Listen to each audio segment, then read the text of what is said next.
Good evening, ladies and gentlemen. This is Walter J. Brennan bringing you the National Evening News Hour, direct from our studios in New York City on this Saturday, May 2, 1931. My friends, the lead story tonight is one that strikes at the very heart of American pride and achievement. After 4 long years of planning, labor, and anticipation, the tallest building the world has ever known, the magnificent Empire State Building, was formally dedicated and opened to the public today in a ceremony that drew thousands to Fifth Avenue, despite the chill and drizzle of a gray spring day. At precisely 1 o'clock this afternoon, President Herbert Hoover, seated in the library of the White House in Washington, pressed a small silver key that flashed an electric signal across the wires to New York. That impulse illuminated the great tower from base to mast for the first time, officially opening the 102-story skyscraper to the world. Here in Manhattan, former Governor Alfred E. Smith, chairman of the Building Corporation and the driving spirit behind the project, stood on a platform at the 34th Street entrance with Mayor Jimmy Walker, Governor Franklin Roosevelt, and a host of dignitaries.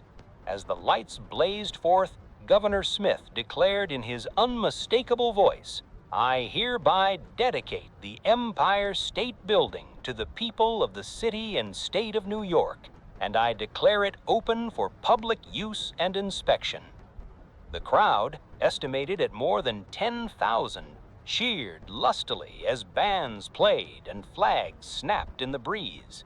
Automobiles lined Fifth Avenue for blocks, and pedestrians filled the sidewalks, craning their necks to take in the full majesty of the structure that now pierces the sky at 1,250 feet, 85 stories of offices, topped by a 17-story mooring mast for dirigibles.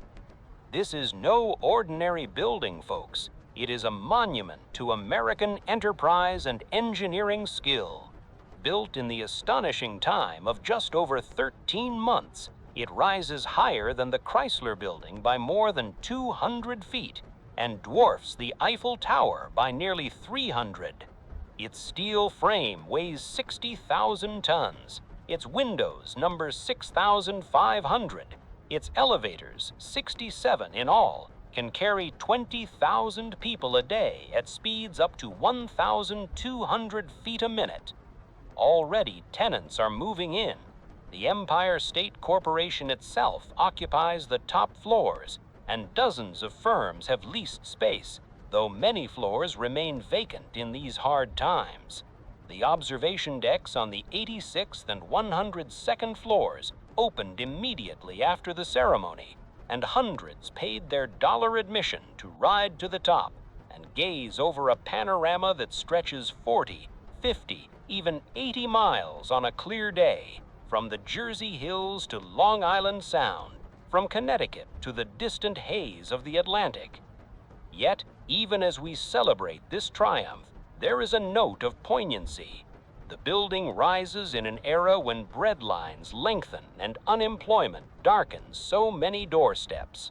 Critics have called it a vanity, a giant standing empty while smaller men struggle below. Governor Smith himself acknowledged the times, saying the structure would serve as a beacon of hope, that business would soon return and fill every office. Mayor Walker, ever the optimist, proclaimed it a symbol of faith in the future.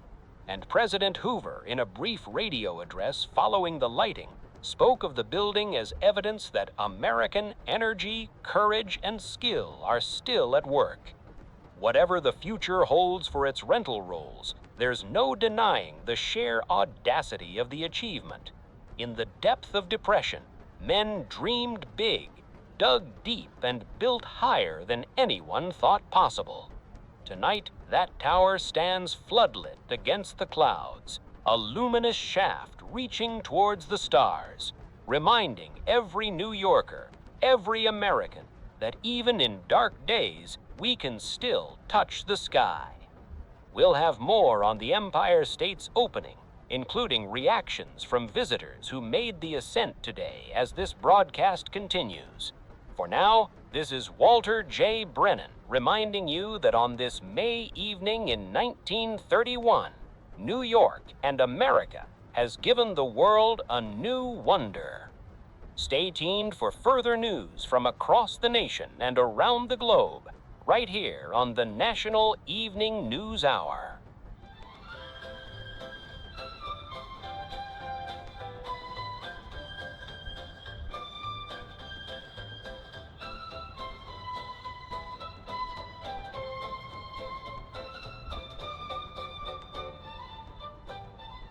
While the floodlights still shine on the newly dedicated Empire State Building, another kind of illumination has been cast tonight on a far less glorious side of New York life, one that operates in the shadows of speakeasies, candy stores, and barbershops across the city.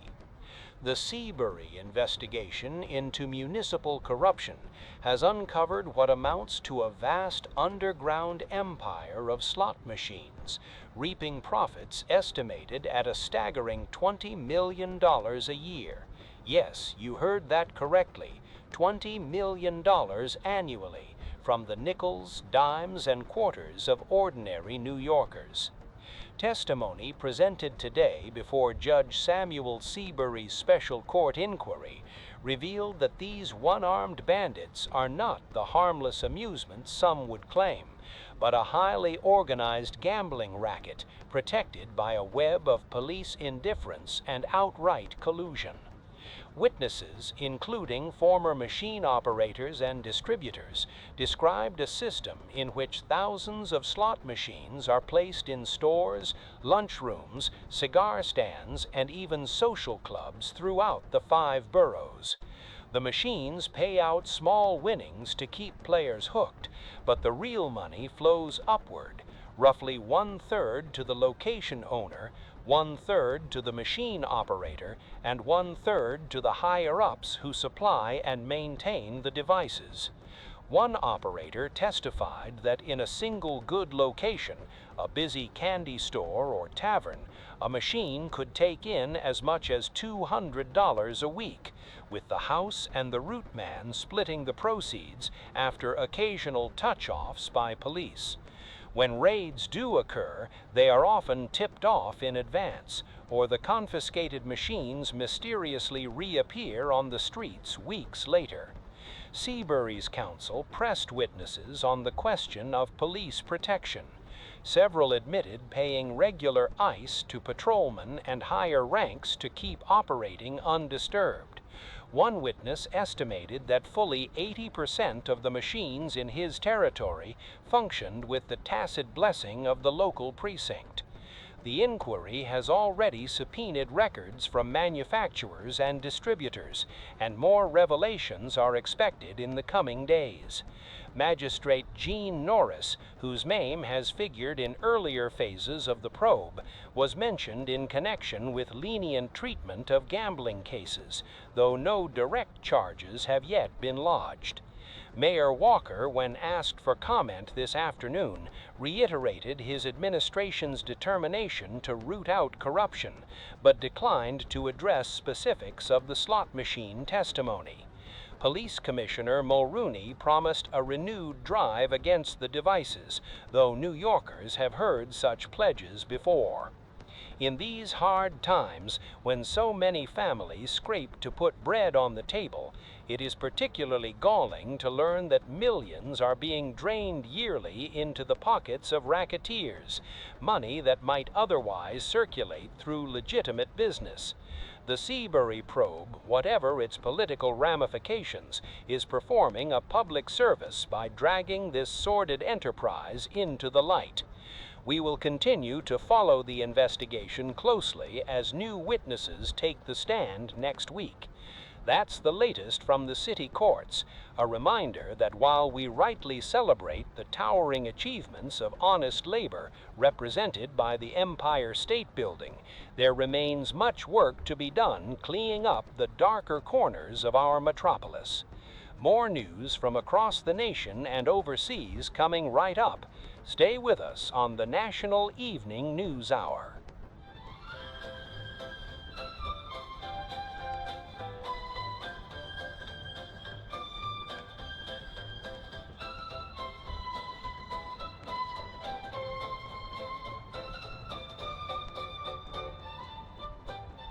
In the ongoing effort to cleanse New York City of corruption and vice, a powerful voice has been raised today by the organized women of our community. At their annual meeting, more than 1,000 delegates of the City Federation of Women's Clubs adopted a sweeping report on crime that calls for stringent reforms in the police department and the courts. The club women, representing a broad cross-section of civic-minded New Yorkers, urged higher standards for candidates seeking appointment to the police force, standards that would help root out graft and reduce the protection rackets that allow vice and gambling to flourish unchecked. Among their key demands, a federal ban on the interstate shipment of pistols to stem the flow of firearms into criminal hands. They also called for wide-ranging court reforms, including measures to speed justice and eliminate loopholes exploited by racketeers. The report sharply denounced the use of stool pigeons, paid informers whose unreliable testimony the women charged too often leads to miscarriages of justice while shielding bigger criminals. They advocated stricter oversight of such practices and greater reliance on honest police work. In a related resolution, the Federation expressed deep concern over the ties between organized vice and certain elements within the police department, echoing findings from the ongoing Seabury investigation. They demanded that appointments and promotions be based solely on merit, free from political favoritism. This is not mere sentiment, folks. These women pointed to the recent revelations about slot machine profits and protected gambling dens as evidence that reform cannot wait. Their voice adds moral weight to the growing clamor for a cleaner, safer city. Mayor Walker and Police Commissioner Mulrooney have yet to respond directly to today's resolutions, but with public opinion mounting, such calls from respected civic groups cannot be ignored indefinitely. The fight against corruption continues on multiple fronts, from the courtrooms of Judge Seabury to the meeting halls of our citizens. New Yorkers of goodwill, men and women alike, are demanding that the law be enforced without fear or favor. We'll keep you informed as these reform efforts progress and as official reactions come in.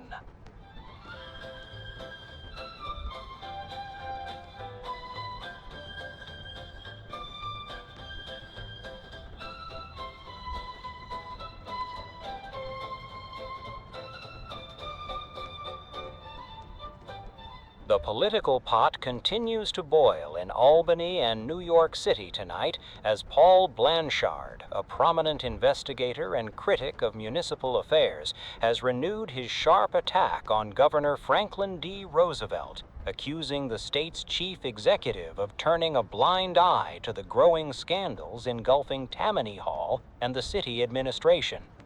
In a statement issued today, Mr. Blanshard charged that Governor Roosevelt has failed to take decisive action against the corruption revelations emerging from the Seabury investigation, particularly those involving graft in the magistrates' courts, police protection of vice, and the slot machine rackets that we reported on earlier this evening. Blanshard, who has been a persistent voice calling for reform, declared that the governor's silence and inaction amount to tacit approval of the ignoring of city scandals by Democratic leaders aligned with Mayor Jimmy Walker.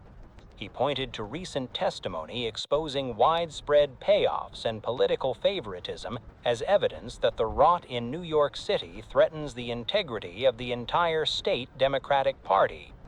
Sources close to the governor indicate that a new reply is being prepared to Mayor Walker's recent defenses on certain land deals, transactions that have also come under scrutiny in the probe. Those deals involve city property and alleged profits to insiders, and the governor's camp is said to be gathering facts for a pointed rebuttal. This latest salvo from Blanshard comes at a sensitive time for Governor Roosevelt, who is increasingly mentioned as a potential contender for higher office in next year's presidential race.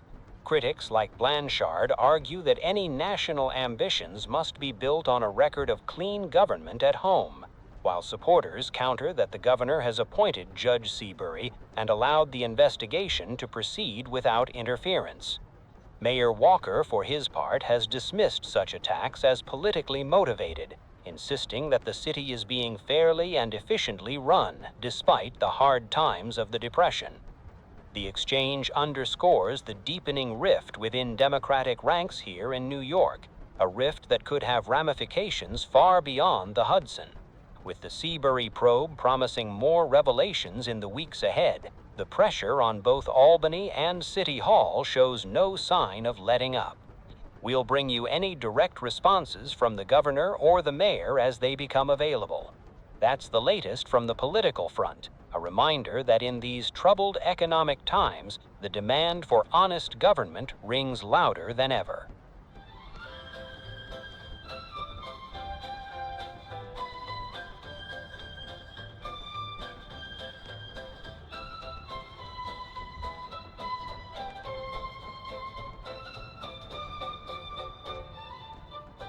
Out in Chicago tonight, the notorious gangster Al Capone has broken his silence on the persistent rumors that he is gravely ill, perhaps even on death's door, with a characteristically colorful and defiant response. When reporters confronted the burly underworld boss about widespread reports of his failing health, stories that have circulated for weeks suggesting he is suffering from advanced stages of a serious ailment, Capone grinned broadly and quoted none other than Mark Twain. "The report of my death," he declared, "was an exaggeration." Those words, borrowed from the great American humorist who once cabled them from London in 1897 to deny similar premature obituaries, drew chuckles from the newsmen gathered outside Capone's headquarters. The gangster, looking robust and in high spirits despite the whispers, went on to insist that he feels fine, never better. Medical authorities and law enforcement officials, however, are not so quick to dismiss the rumors. It has been widely reported in Chicago circles that Capone is indeed afflicted with a severe venereal condition, complicated by years of hard living, and that his condition has reached a critical stage requiring extensive treatment. Some accounts suggest he has been under private medical care for months, with specialists brought in quietly. Capone, of course, has long been a master at controlling his public image.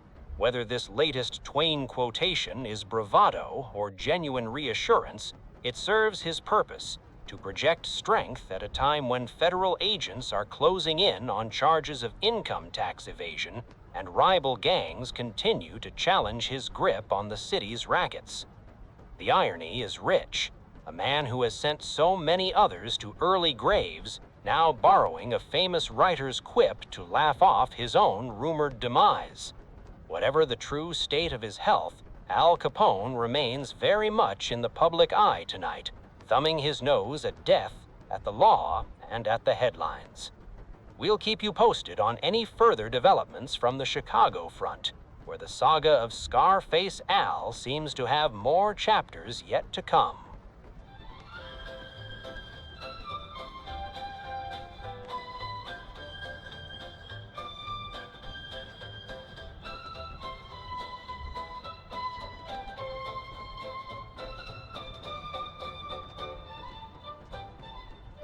Good evening once again, ladies and gentlemen. This is Walter J. Brennan with the National Evening News Hour.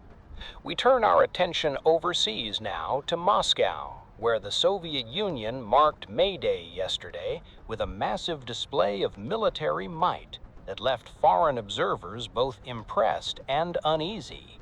For 3 full hours, Red Square thundered under the march of every branch of the Red Army: infantry, cavalry, artillery, tanks, and armored cars parading in precise formation before a crowd of hundreds of thousands.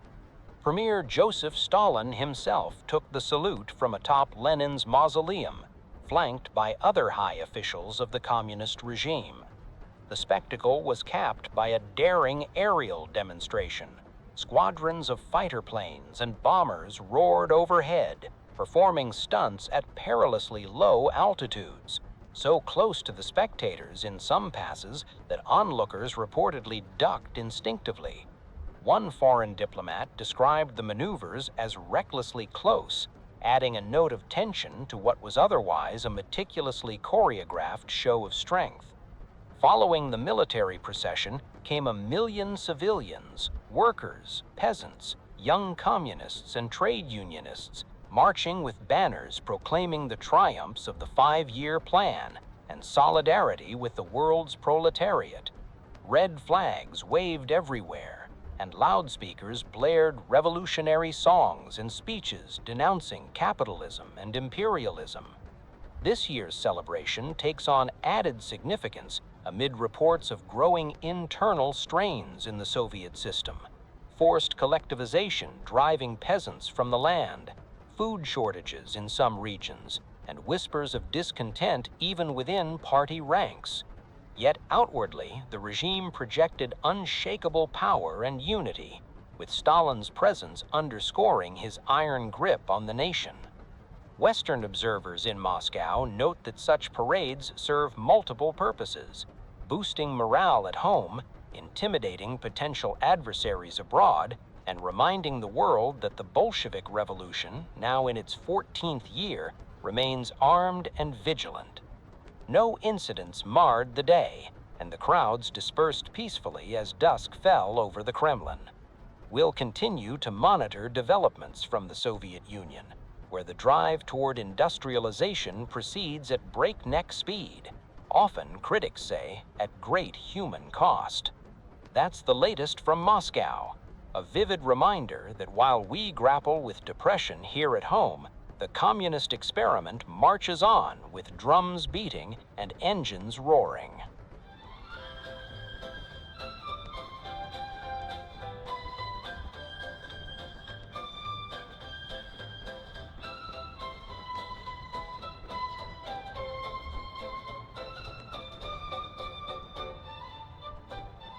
While the Soviet Union celebrated May Day yesterday with an orderly and imposing parade of military and civilian might in Moscow, the same holiday turned violent and tragic in several other corners of the world, claiming lives and sparking clashes across Europe and beyond. Reports reaching us today tell of 8 dead and scores injured in May Day riots in foreign cities, as labor outbursts erupted into bloodshed in Poland, Spain, Portugal, and even Cuba. Marchers waving red flags clashed with authorities in several capitals, turning what is meant as a day of proletarian solidarity into scenes of chaos and sorrow. In Berlin, communist demonstrators, known as Reds, shot and wounded a policeman during street confrontations. In Oporto, Portugal, one rioter was killed amid the turmoil. Spain and Poland saw fatal casualties as police moved to disperse crowds. Havana reported disturbances tied to labor unrest, with injuries but no confirmed deaths in the latest dispatches. By contrast, France experienced only a few minor disturbances, with demonstrations largely peaceful. London's May Day gathering passed in orderly fashion, though 6 arrests were made in a park for breaches of the peace. Vienna's marches were quiet, Tokyo's orderly, and authorities in Manila prevented parades altogether to avoid trouble. In Buenos Aires, some 10,000 gathered for a festive observance without incident. Here in the United States, the day remained remarkably calm. In New York and other American cities, heavy police guards ensured order at radical demonstrations, with no serious outbreaks reported. Union Square saw its usual speeches and marches, but under watchful eyes, the crowds dispersed peacefully. These contrasting pictures from around the globe highlight the uneasy state of the world in this third year of economic depression. Unemployment and hardship fuel unrest in many lands, while governments, democratic and authoritarian alike, brace for expressions of discontent. The massive discipline display in Moscow, attended by 1 million civilians alongside the full array of Red Army forces, stands as a stark reminder of how the Soviets channel such energies into shows of state power. As the echoes of May Day fade, the challenges of want and ideology persist, testing nations great and small. We'll have more international dispatches as details continue to arrive by cable.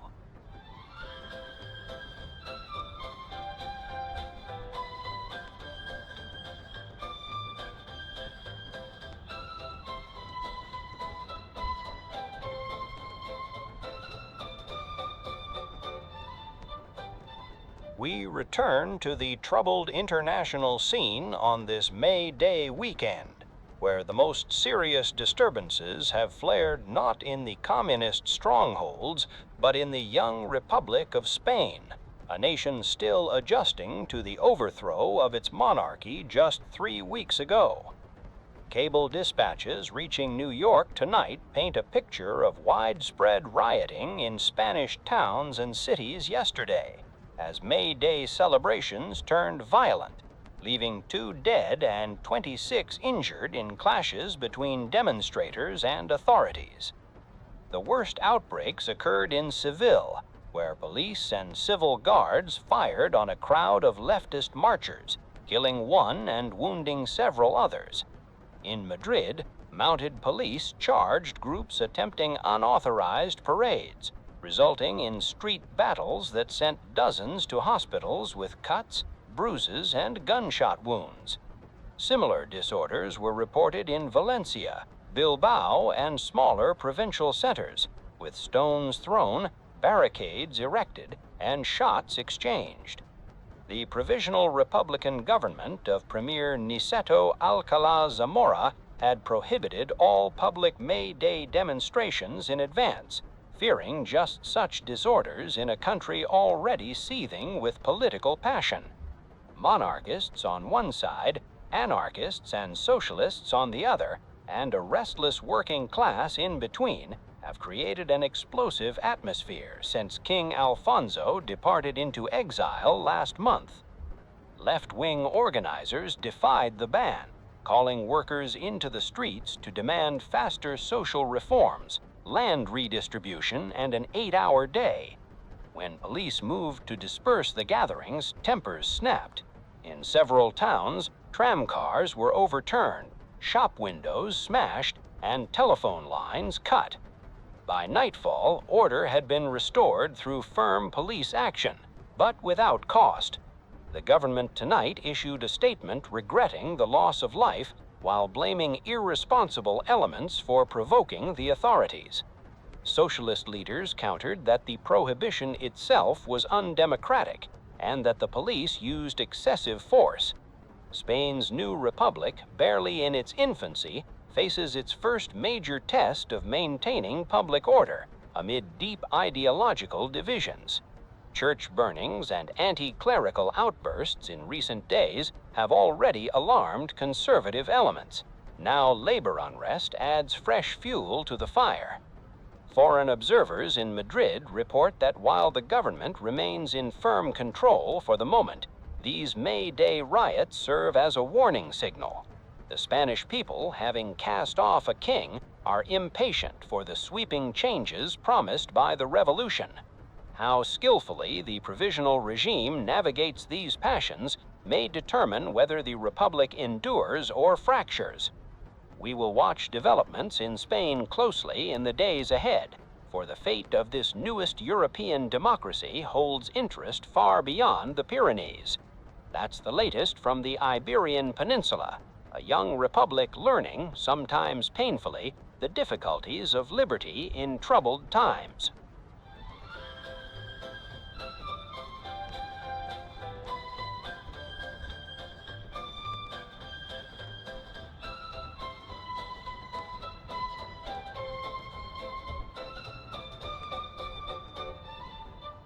We turn now to troubling dispatches from the Far East, where civil strife in China shows no signs of abating, and fresh reports hint at deeper instability in the northern provinces.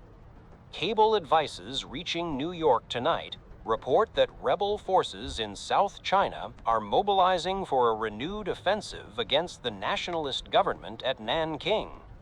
Troops loyal to the southern faction, long opposed to the central authority of Generalissimo Chiang Kai-shek, are said to be massing along key rail lines and river routes, preparing what could be a major push to challenge Nanking's control.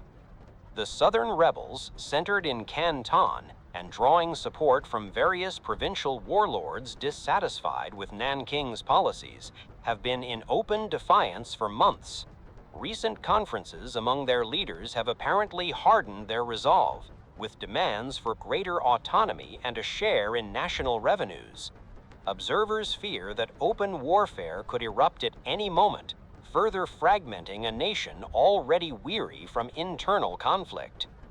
Complicating the picture comes an unconfirmed but persistent report of a coup in Manchuria, directed against Marshal Chang Shu-liang, the young ruler of those rich northern provinces.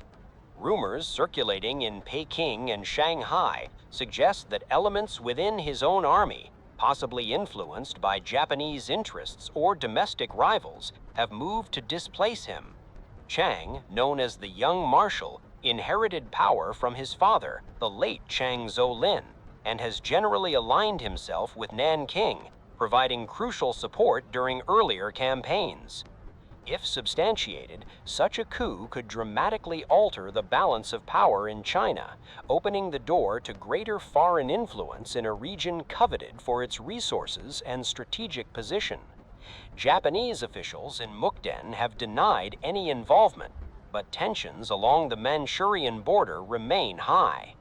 These developments come against the backdrop of China's struggle to modernize amid economic hardship and the lingering effects of the World Depression.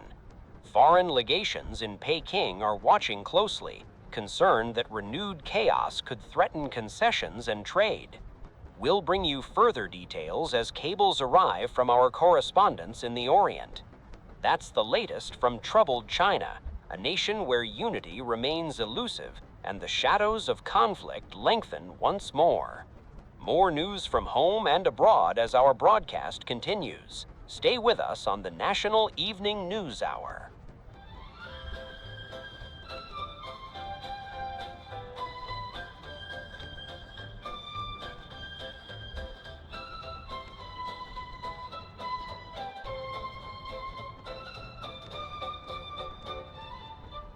Good evening once again, ladies and gentlemen. This is Walter J. Brennan with the National Evening News Hour.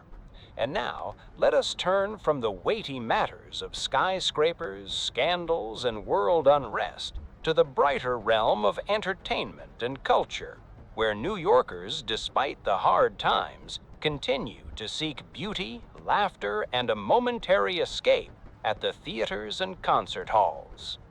On Broadway, the new comedy The Third Little Show opened last night at the Music Box to generally favorable notices and hearty applause. This latest edition of the intimate review series, following the popular Three's a Crowd and the original Little Show, brings together a fresh company of talented performers in a program of sketches, songs, and specialty numbers. Standouts include the droll Beatrice Lilly, whose inimitable comic timing drew roars of laughter, and the charming Ernest Truex, who shines in several skits. Songs by Charlotte Kent and others were pleasantly received, though critics note that the material, while clever, does not quite reach the heights of the earlier editions. Still, in these lean days, a light-hearted evening of sophisticated fun is welcome indeed, and the music box should see good crowds for weeks to come. Over at the Guild Theater, a more serious offering has arrived with the Theater Guild's production of The Barretts of Wimpole Street, starring Katharine Cornell in what many are already calling the finest performance of her distinguished career. Miss Cornell's portrayal of the invalid poet Elizabeth Barrett, confined to her room by a tyrannical father, yet finding love with Robert Browning, was described by one reviewer as luminous and deeply moving. Opposite her, Brian Ahern makes a strong American debut as the ardent Browning, and the supporting cast, including the formidable George Riddell as the domineering Mr. Barrett, delivers finely etched portraits. The play, by Rudolph Bezier, unfolds with poetic grace and dramatic power, bringing the famous Victorian romance vividly to life. Advance word is that this is a production destined for a long and honored run, one that reminds us why the theater remains a beacon even in difficult seasons. And for music lovers, a notable recital took place yesterday afternoon at Town Hall, where the young American pianist William Capell made an impressive New York debut. Though only in his early 20s, Mr. Capell displayed a mature command of the keyboard in a program ranging from Bach to modern works. His Bach partita was played with clarity and restraint, while his Chopin group showed poetic insight and brilliant technique. The audience responded with enthusiastic applause, marking the arrival of what promises to be a major talent on the concert stage. There you have it, folks, a new review to tickle the funny bone, a stirring romantic drama with Katharine Cornell at her peak, and the promising debut of a gifted young pianist. Even as breadlines form and headlines worry us, New York's stages and halls continue to offer solace, inspiration, and the enduring magic of the performing arts.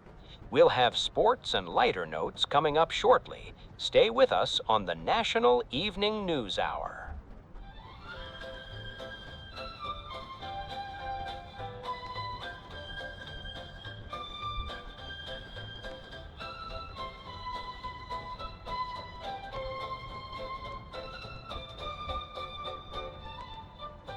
Time now for your Saturday Sports Digest. And though the Depression has thinned the crowds at many gates, the fields and tracks are still alive with competition as spring warms the air. On the diamond, the New York Giants took a doubleheader from the Boston Braves today at the Polo Grounds, winning the opener 5-3 and the nightcap 8-4. Bill Terry's men pounded out 15 hits in the second game, with Mel Ott driving in 3 runs and Freddie Fitzsimmons going the distance on the mound for the victory. The wins pulled the Giants within striking distance in the early National League standings. Over in the American League, the Yankees split a pair with the Washington Senators at Griffith Stadium. The Babe and Lou Gehrig both homered in the opener, but it wasn't enough as the Senators took the game 7-6. New York bounced back in the second contest 9-2 behind strong pitching from Lefty Gomez. Ruth added another circuit clout, his 4th of the young season, and the Yankees remain a formidable force. In college baseball, Princeton defeated Yale 5-1 in New Haven, while Harvard topped Dartmouth 7-3. Down south, the University of Alabama continued its hot streak with a win over Georgia Tech. On the links, professional golfers are gathering for tomorrow's final round of the Agua Caliente Open in Tijuana, Mexico. Denny Shute holds a slim lead after 3 rounds, with veteran Walter Hagen and young Gene Sarazen lurking close behind. The big purses south of the border continue to draw our American players in these lean times. Track and field fans were treated to fine performances today at several meets. At the Penn Relays in Philadelphia, though the carnival concluded yesterday, the echoes still linger from Fordham's upset victory in the College Mile Relay and Pennsylvania's sweep of several sprint events. Out west, the Drake Relays saw new marks set in the shot put and high hurdles. In tennis, the American Davis Cup team is preparing for its European defense this summer, with Bill Tilden and Wilmer Allison leading the squad. Early season tournaments show the Californians Ellsworth Vines and Keith Gledhill serving notice that they intend to challenge the veterans. And in boxing news, promoters are buzzing about a possible heavyweight matchup this summer between Max Schmeling and the winner of an upcoming eliminator. Jack Sharkey and Primo Carrera are among those mentioned for the ring. That's your sports roundup for this first Saturday in May. Baseball doubleheaders delighting the faithful, golfers chasing prizes, and athletes on track and court keeping the competitive fires burning, even as pocketbooks tighten across the land.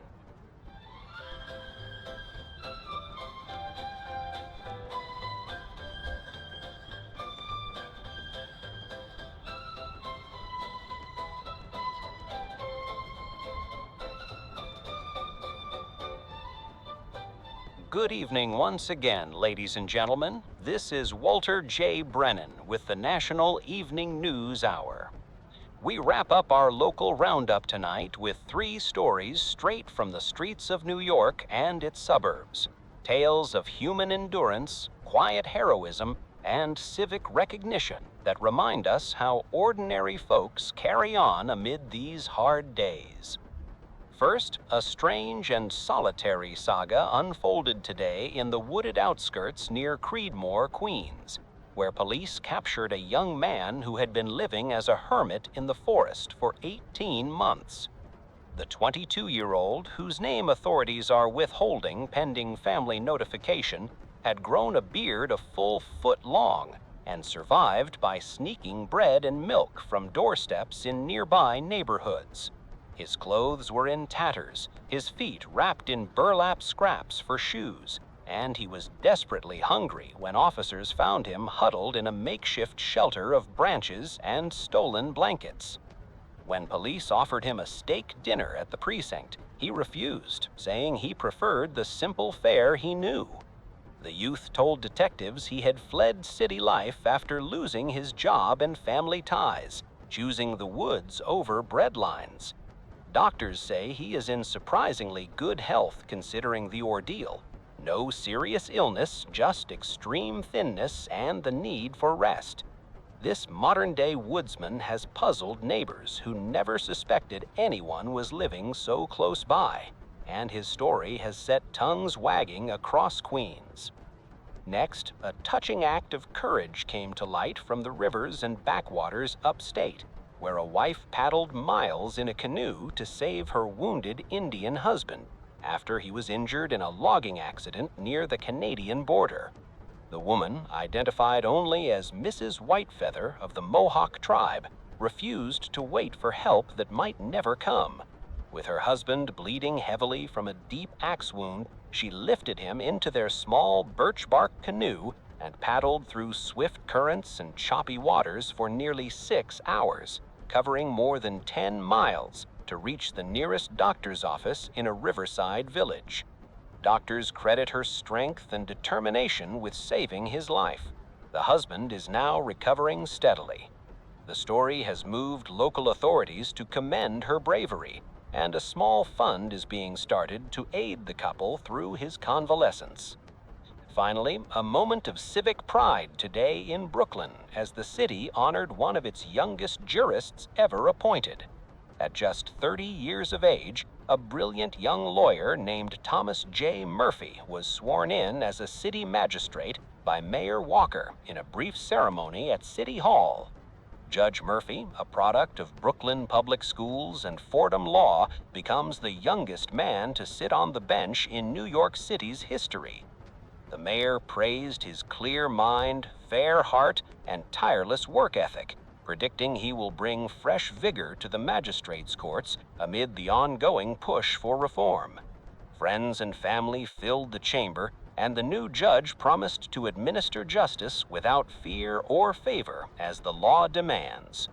In these times when so many feel the system is broken, the appointment of such a youthful, untainted figure offers a ray of hope.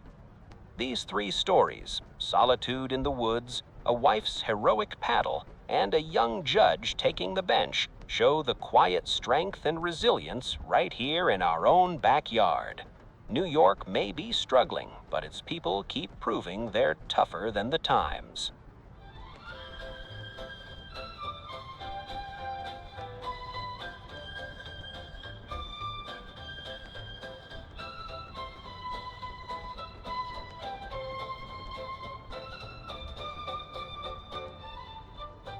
What a day it has been, one that will live long in the memory of every New Yorker, and I dare say every American who takes pride in what our hands and hearts can build.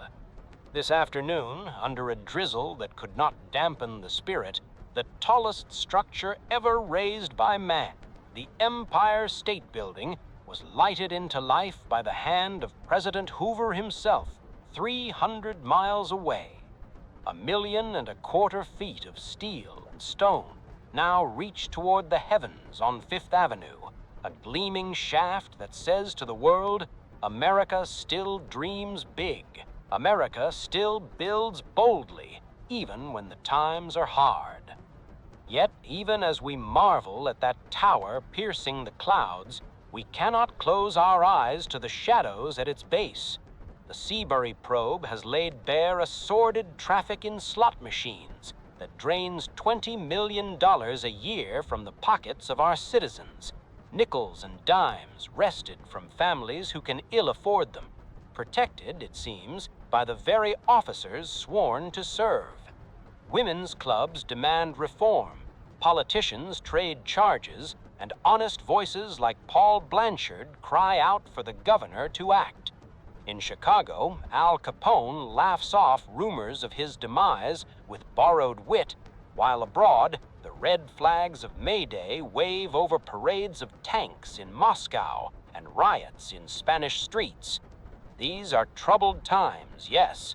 Bread lines stretch, factories stand silent, and unrest stirs from Canton to Seville. But tonight, looking up at that newly lighted beacon on 34th Street, I am reminded that the same energy that raised those 102 stories still courses through this nation. It is the energy of men who laid brick upon brick through rain and wind, of engineers who calculated loads no one had calculated before, of dreamers like Al Smith who refused to think small even when the country felt small. The Empire State Building stands empty in many of its floors tonight, a giant waiting for tenants. But it also stands as a promise that when business stirs again, when confidence returns, there will be room to grow, heights to climb, new horizons to claim. It tells the unemployed man on the corner, the worried father at the kitchen table, the child peering up from the sidewalk, hold fast. America has not lost her nerve. So as the lights of that great tower burn bright against the night sky, let us take heart. We have built higher than anyone thought possible in the very depths of hardship. We shall rise again. This is Walter J. Brennan saying good night. May tomorrow bring us all a little closer to the light. God bless you, and God bless the United States of America. We'll be back Monday evening with more news from a world that never stands still. Until then, keep looking up.